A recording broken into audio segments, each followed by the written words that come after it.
Rain-soaked conspiracy. The rain never stops in Cypress Bay, and neither does the corruption. John Rain Delaney stands in his fourth floor office at 3 in the morning, reading a cryptic message.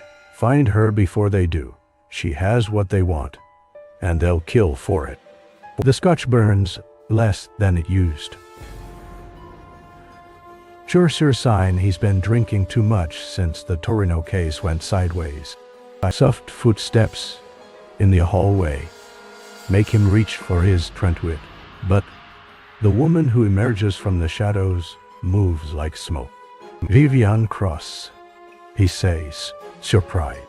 Last time he saw her, she was being led away in handcuffs for hacking the mayor's accounts. Elohim. Her voice carries that sardonic edge, dressed in black leather, dark hair catching streetlight like oil on water.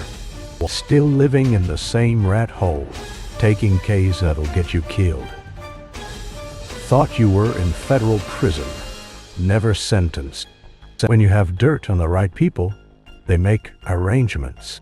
She settles into the client chair. Isabella Ashford, 24, heir to the shipping fortune.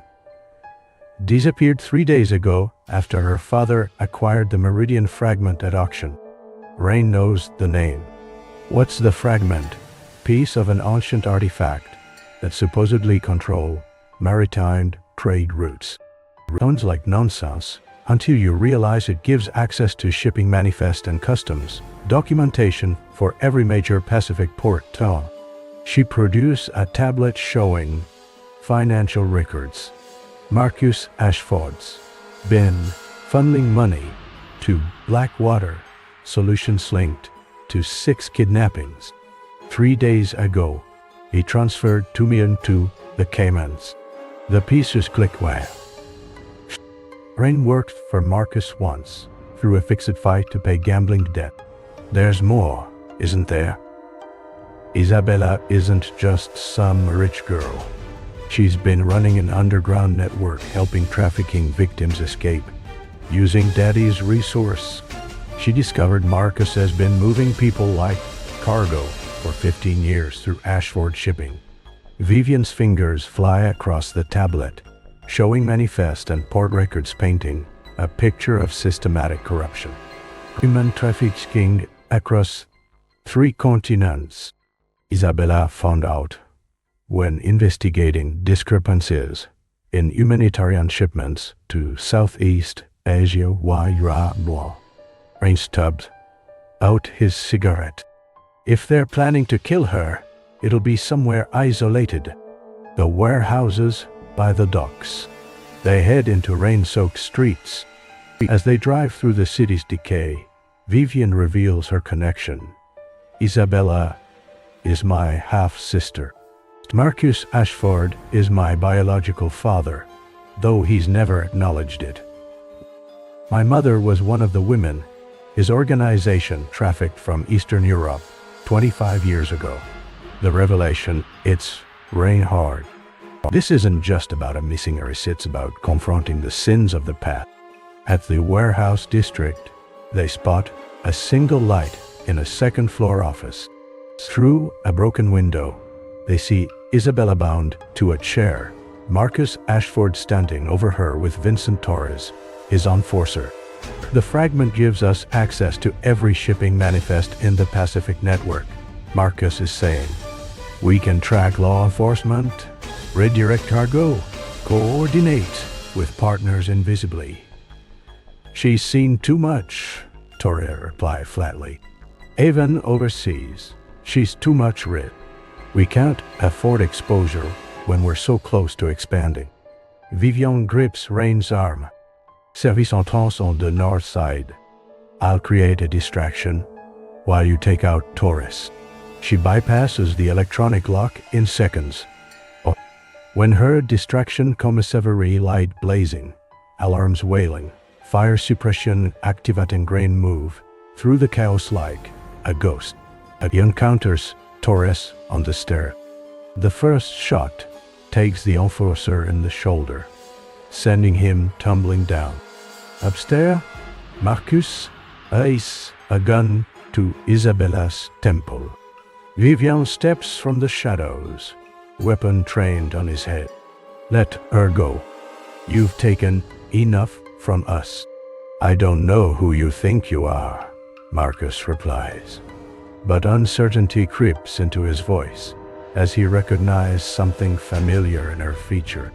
I'm your daughter.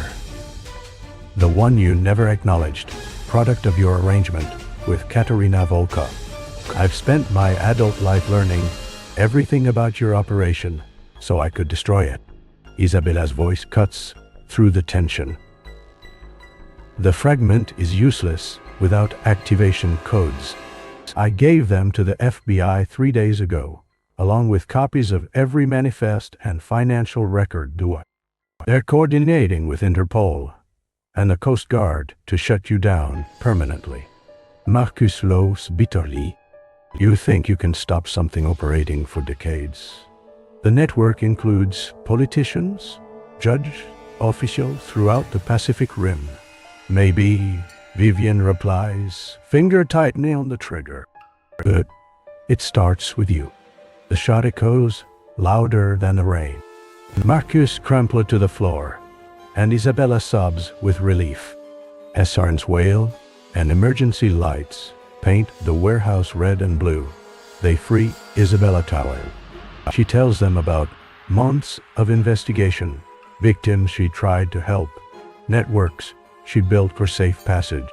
There are still people who need help. Isabella says as police arrive. The network won't disappear because he's dead. The victims still trapped deserve better than empty promise. Rain watch Vivian embrace her half-sister, two women who found each other despite a system designed to keep them isolated. Rick, you realize redemption isn't achieved through single dramatic gestures, bureaucratic daily choices to stand for justice when odds are stacked against you. The rain continues as they give statements to FBI agents. Tomorrow there will be other cases, other corrupt officials, other victims to help. But tonight, for the first time in years, Rain believes the city's nightmare might be ending, that the neon lights reflecting off wet pavement might illuminate something other than decay, and his ghosts feel less like chains and more like memories of a man who learned to choose justice over survival. Debdos Westo. Niti.